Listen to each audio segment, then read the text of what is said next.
At Fort Bragg, North Carolina, dawn always carried the same smell: fresh coffee, diesel, and wet earth.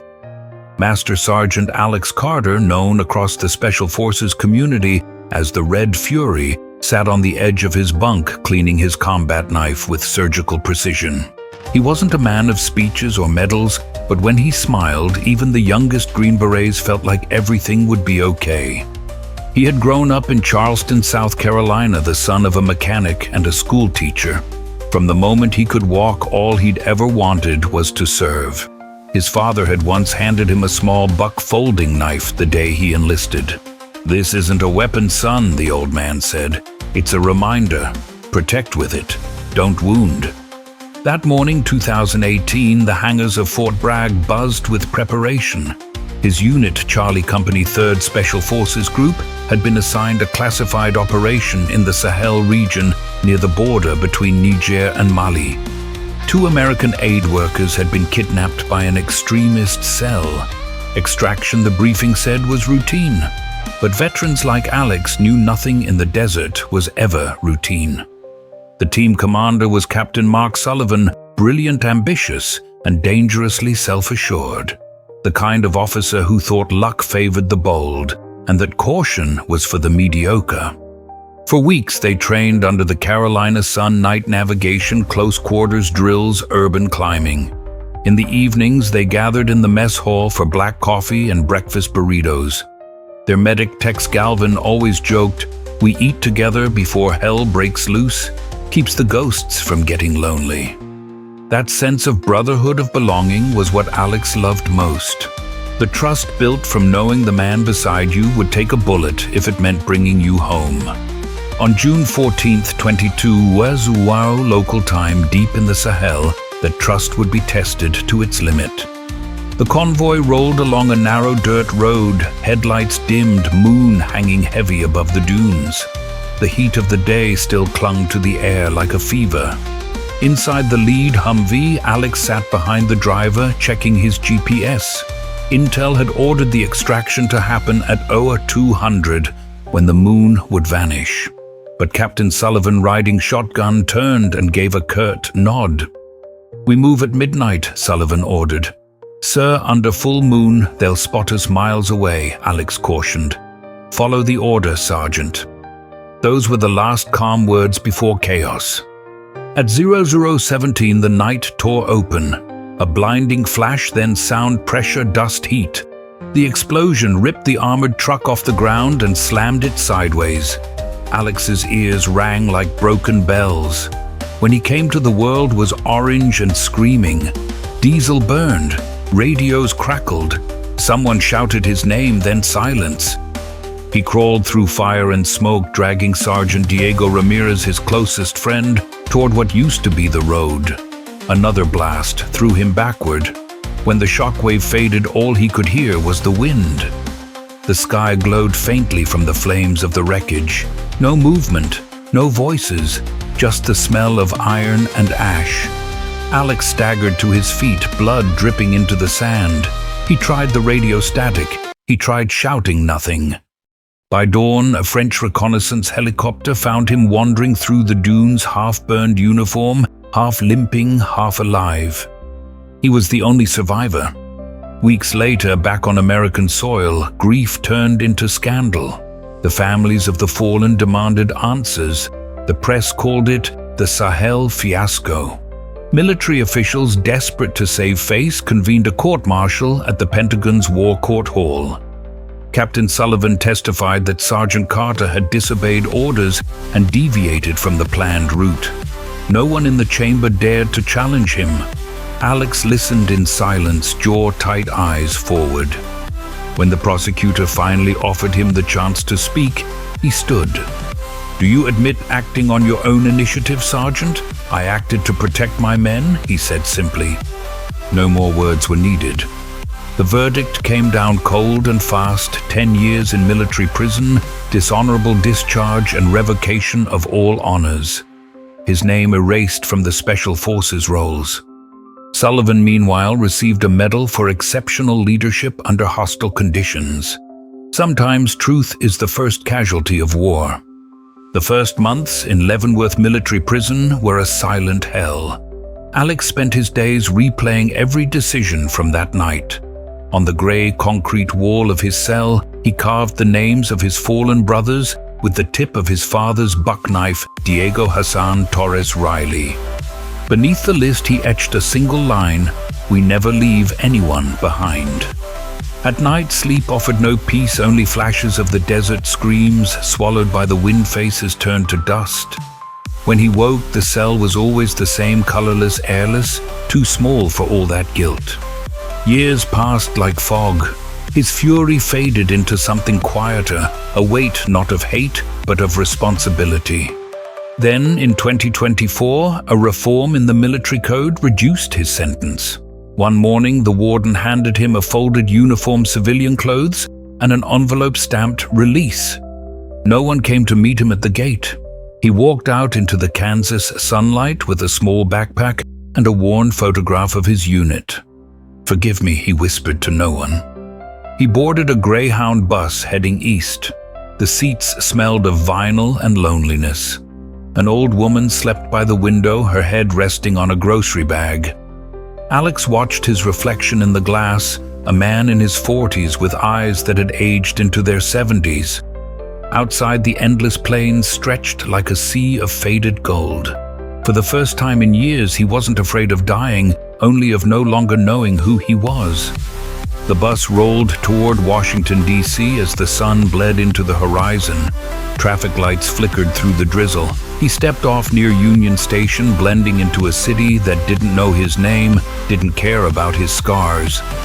No uniform, no mission, no home, just the echo of an old promise that refused to die. And somewhere deep inside, beneath the silence and shame, the red fury still burned. Washington, D.C. welcomed him with noise and indifference, traffic, sirens, the distant hum of a city too busy to notice a man who'd once worn a Special Forces patch. Alex Carter stepped off the bus at Union Station with a single backpack and the clothes the prison had given him. He had nowhere to go, so he just started walking. He spent the first night under an overhang near the Smithsonian Metro stop, using a torn jacket as a blanket. Rain dripped through the cracks rhythmically, like a metronome counting the seconds of his new life. The next morning, he joined a line outside a church kitchen on E Street. Hot soup, stale bread, quiet, thanks. An older man with coal-black hands and a rusted voice sat beside him.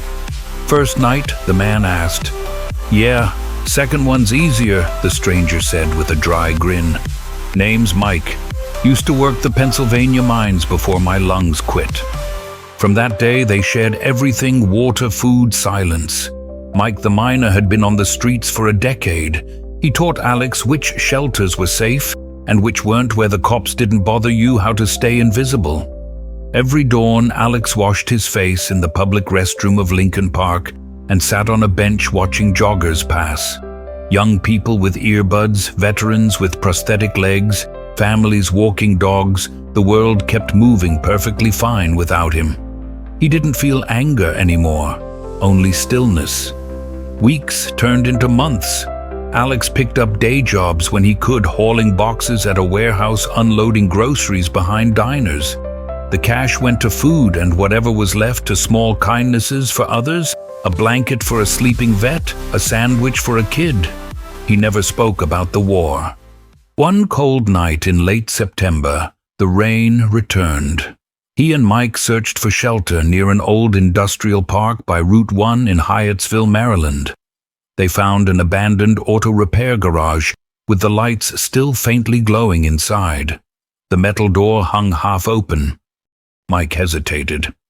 "Maybe we keep moving," he said. "That place smells wrong." But Alex heard something else, a sound thin as paper coming from deep inside, a muffled sob. He motioned Mike to stay put and stepped closer. Through the narrow gap, he saw shadows moving, heard men's laughter, harsh and close. Then clearly a child's voice, "Please, Mommy." Alex froze. His pulse steadied, not quickened. It was the same calm he'd felt years ago before pulling a trigger. He whispered to himself, "Not your war, Carter. Walk away." But another voice answered in his mind the same words he had carved into his cell wall. "We never leave anyone behind." He pushed the door wider, moving silently between rusted cars. The air stank of oil and sweat. 3 men were gathered around a folding table drinking beer. A pit bull lay chained near the wall. In the corner, a small door, a woman's muffled cry behind it. Alex scanned the room, counting steps, objects, exits. His body remembered what his mind tried to forget. He picked up a crowbar, waited for the right moment. When one of the men stood to smoke, he struck. A single blow to the throat, no noise, only collapse. The second reached for a gun. Alex threw the crowbar into his wrist and followed with a punch to the jaw. The third barely turned before the ex-soldier drove him against a workbench. 10 seconds, 3 bodies down. The pit bull barked once. Alex tossed it a piece of jerky from his pocket. It sniffed and lay down. He opened the small door. Inside, a terrified woman held a little girl, maybe 9 years old. "It's okay," he said softly. "You're safe now." "Who are you?" the woman whispered. "Just someone passing by." He helped them up, guiding them toward the exit. But before they reached it, the girl tugged his sleeve. "There's another man, locked in that room," she said, pointing to a steel door at the back. Alex hesitated. Every instinct told him to leave, get the woman and the child out. Yet he couldn't walk away. He pried the padlock open. Inside sat a man tied to a chair, face swollen, uniform in tatters. When the prisoner lifted his head, Alex's heart clenched. "Carter, is that you?" the man rasped. It was Captain Mark Sullivan, the officer who had betrayed him, who'd traded truth for career, now beaten, bleeding, helpless. The woman's voice broke the silence. "Are we leaving?" Alex didn't answer. He stared at the man who'd destroyed his life. Sullivan's eyes glistened. "I tried to fix it," he croaked. "Tried to clear your name. They found out. They did this to me." Alex could have walked away. No one would have blamed him. But the little girl was watching, her eyes wide, waiting to see what kind of man he was. He took out the buck knife, the one his father gave him, and cut the ropes. "Stand up, Captain. You can hate me later. Now move." He led all 3 toward the exit. But one of the thugs, half conscious, shouted from the floor, "Hey, they're taking the hostages." Footsteps thundered from the back room. Alex shoved the woman toward the door. "There's a truck outside, a red Ford F-150. Take it. Don't look back." He picked up a handgun from the ground, checked the magazine, and faced the oncoming shadows. For 6 years he had tried to stop being a soldier. But that night in the rain-soaked outskirts of D.C., the red fury returned. Rain poured over the metal roofs as Alex Carter guided the woman and the girl toward the door. The air smelled of gasoline and rust. Behind them, groans and footsteps grew louder. Outside, a beat-up Ford F-150 sat idling near a loading ramp. Alex pushed the woman, Martha, and her daughter into the cab. "Keys are in the ignition. Head west on Route 1. Don't stop until you see city lights," he ordered. She looked at him, trembling. "You're coming too in a minute." He turned back toward the warehouse. Sullivan leaned on the doorway, half-conscious, blood streaking his face. "Move, Captain," Alex said, grabbing his arm. A gunshot cracked from inside. The bullet punched through the doorframe, missing by inches. Alex fired once in return, hitting the shooter's shoulder. The man collapsed. Another shadow ran behind a forklift. "Go," Alex shouted. He shoved Sullivan into the truck bed and climbed in as Martha slammed the door and floored the gas. The tires squealed, spraying mud and gravel. Behind them, the warehouse erupted with shouts. 2 motorcycles roared to life, headlights slicing through the rain. "Stay on the main road," Alex said, checking the side mirror. "They'll try to flank us." The truck fishtailed onto Route 1, water spraying from its wheels. Lucia, the little girl, clung to her mother's coat in silence. Sullivan lay bleeding in the back seat, his eyes half open. "Keep steady," Alex said. We'll make it to the Beltway." But the growl of engines drew closer. Two Harley-Davidsons emerged from the darkness, chrome gleaming under the streetlights. One pulled alongside the driver's side, a shotgun in hand. Alex rolled down the window, aimed his pistol, and waited until the biker was 10 yards away.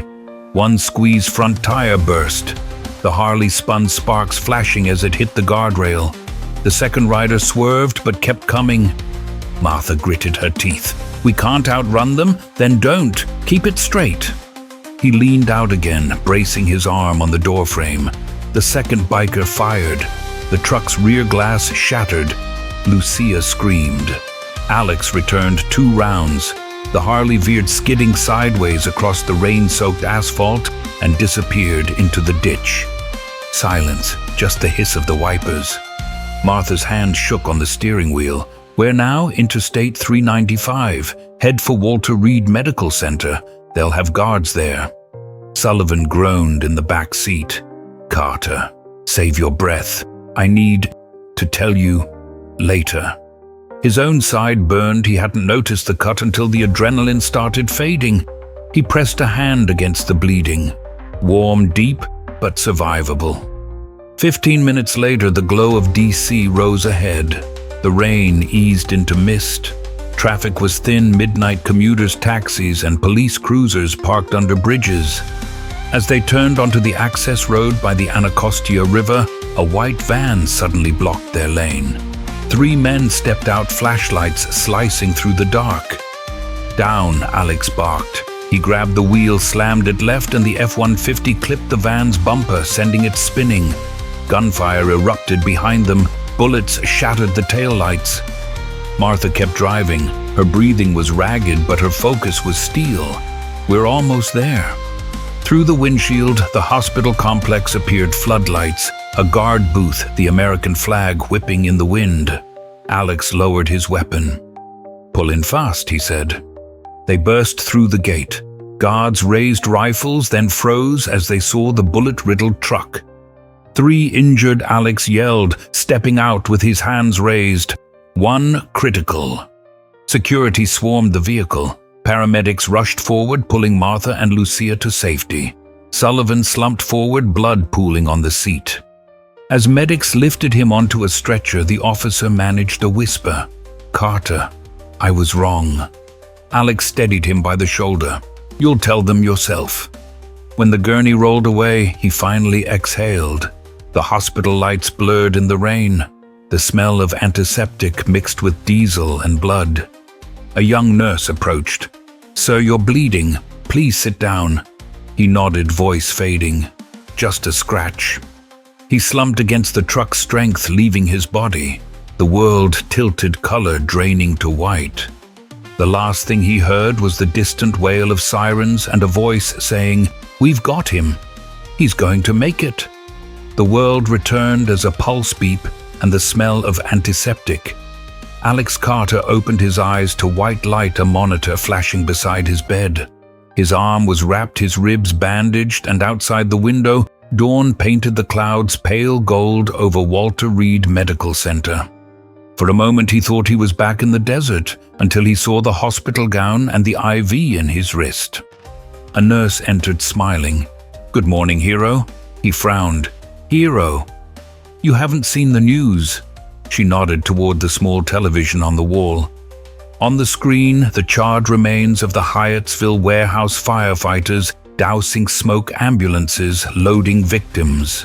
A headline scrolled across the bottom: "Homeless veteran saves mother and child and a wounded officer." Below it, "The return of the Red Fury." Alex stared in disbelief. For years his name had been erased. Now anchors were speaking it with reverence. Footsteps echoed in the hall. 3 men entered, a military prosecutor, a 2-star general, and behind them Captain Mark Sullivan, arm in a sling, face pale but alive. The general stopped at the foot of the bed. "Master Sergeant Carter," he said formally. "The Supreme Council of Military Justice convened this morning. After reviewing your file and new testimony, the previous conviction is nullified. Your rank, record, and benefits are fully restored." The prosecutor laid a folder on the table. A red stamp read, "Cleared of all charges." Alex didn't move. "And the men who died," he asked quietly, "who restores what they lost?" No one answered. Then Sullivan stepped forward, eyes lowered. "I asked for this review," he said. "I told them the truth, that I ordered the early entry. You followed commands. The failure was mine." He hesitated, voice cracking. "I can't undo what I did, but I can tell you I'm sorry." For several seconds the room was silent except for the monitor's steady beep. Finally, Alex said, "I stopped hating you a long time ago, Captain. Hatred doesn't bring anyone home." The general nodded once, then opened a velvet box. Inside lay a pair of silver Special Forces wings, the same design stripped from Alex's uniform 6 years earlier. He pinned them to the hospital gown. "Welcome back, Master Sergeant Carter. This nation owes you more than words." Flashbulbs popped from the hallway as reporters tried to glimpse inside. Alex blinked at the sudden light, weary more than proud. 2 days later, Walter Reed's atrium filled with muted applause as he was discharged. Sullivan walked beside him, still limping, the weight between them, half guilt, half respect. Outside, the air smelled of wet asphalt and coffee, American normalcy. The following week, the Pentagon hosted a short ceremony. No grand speeches, only a flag, a podium, and the families of the soldiers lost in Sahel. Their faces, mothers, wives, brothers, watched him as he stepped up to the microphone. "I'm not here for redemption," he began. "The war ended years ago, but the silence after it never did. We fought for each other, not for glory. And when we make mistakes, the only way forward is truth." He looked at Sullivan. "This man made one. He's owning it. That's courage, too." Gasps rippled through the room. Alex continued steady. "I asked the tribunal for leniency toward Captain Sullivan. We all fall. What matters is getting back up." The general bowed his head slightly. Cameras clicked the image of 2 soldiers, once enemies in judgment, now shaking hands beneath the flag. Later, outside on the Pentagon steps, reporters surrounded him. "Sergeant Carter, what's next for you?" one asked. He smiled faintly. "Teaching younger soldiers what honor really means, that orders matter, but conscience matters more." That night, back at a small motel in Arlington, Alex packed the few belongings the hospital had given him, folded fatigues, discharge papers, and his father's buck knife. He looked at the blade still scratched from prison walls. "We never leave anyone behind." He closed the knife and whispered, "Guess I didn't." Outside, the city hummed. Somewhere a siren wailed, somewhere else a child laughed. For the first time in years, both sounds felt part of the same world again.